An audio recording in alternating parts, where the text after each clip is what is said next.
Good morning, everybody, and welcome to our Sunday morning Sunday school devotion here at St. John United Church of Christ.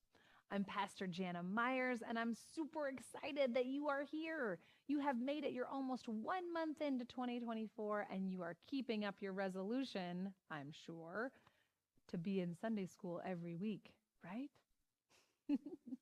If not, and you have missed the other 3 or found that you have perfect attendance, welcome. This season, we do not have continuing lessons, so it doesn't matter if this morning is your first morning with us or your 41st. We have the same welcome, and you will find the lesson to read along with us as easy as pie. Use the link below or the QR code to be taken right over to the Still Speaking Writers Group's daily devotion lessons. Each day they write something, and then I'll go through and pick out the one that seems good for study. And this morning we have one from Mary Ludi. So you can find it using that link or searching by her name or the title, Turning. She's asked us to focus on Philippians 3:7-11.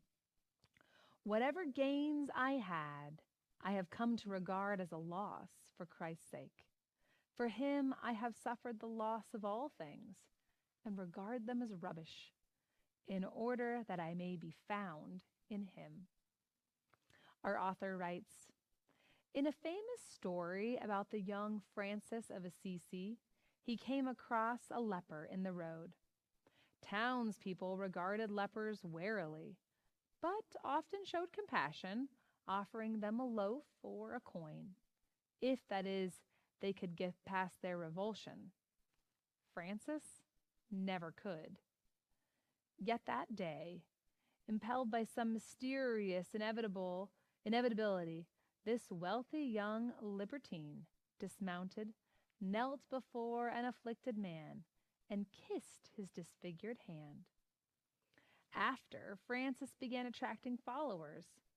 Their first ministry together was in a leper community. It's not surprising, then, that the story of his spontaneous embrace of that leper on the road would come to be regarded as a radical conversion, the moment he became a saint. But Francis never spoke about a converting encounter with a leper, never mentioned a kiss.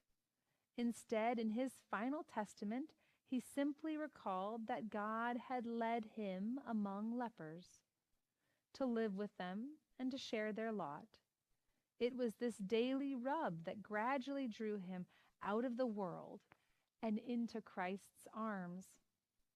If Francis is a saint, it's not because one day he didn't turn away from a leper. It's because he didn't turn away 1,000 times more. It was because his life was an ever-expanding, ever-deepening turning towards the suffering world.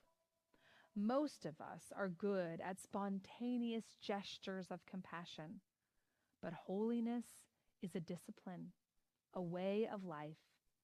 God calls us all to turn towards something and to keep turning until we are made new.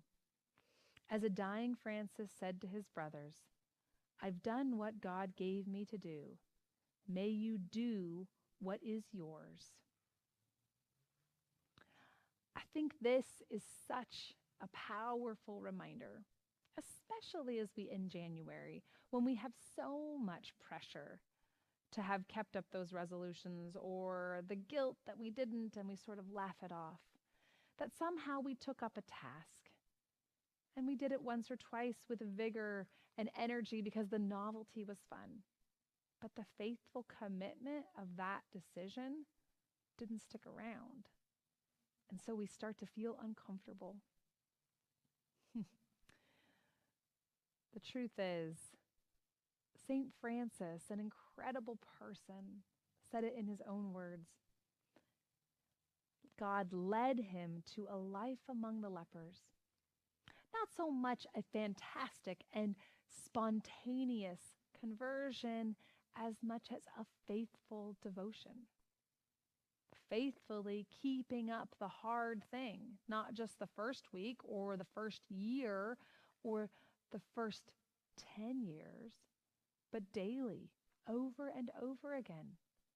Even when it was boring, even when he was tired, even when there was some new flashy thing to do, even when he didn't want to anymore.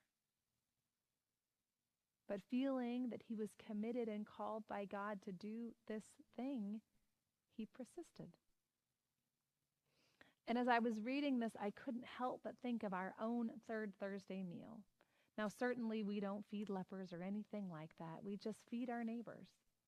But did you know that that meal has been served every third Thursday, with a small interruption for the pandemic, for almost 17 years?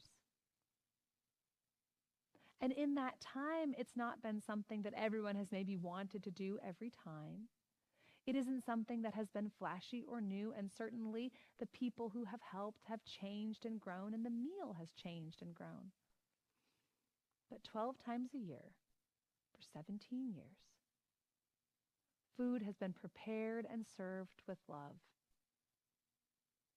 That kind of dedication, that kind of devotion, even when there's something new and flashy and everybody else is doing a new kind of badminton ministry or a bowling party or having rock bands or different things, to persist in serving our neighbors year after year, meal after meal.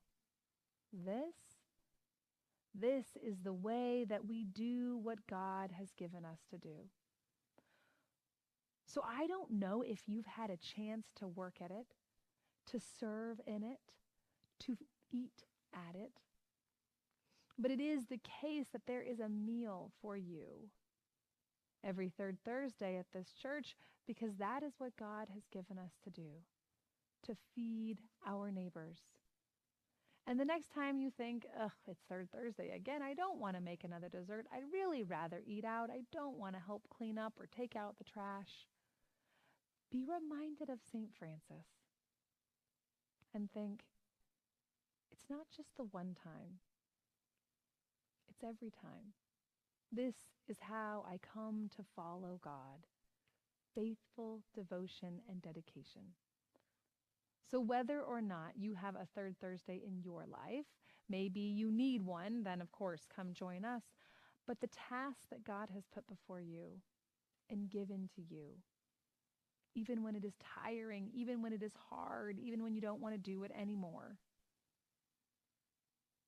know that it is in the persistence of faithfully following that voice of God, to take care of your neighbors, to love them, that you will find the path to doing what God has given you to do. Let's pray together.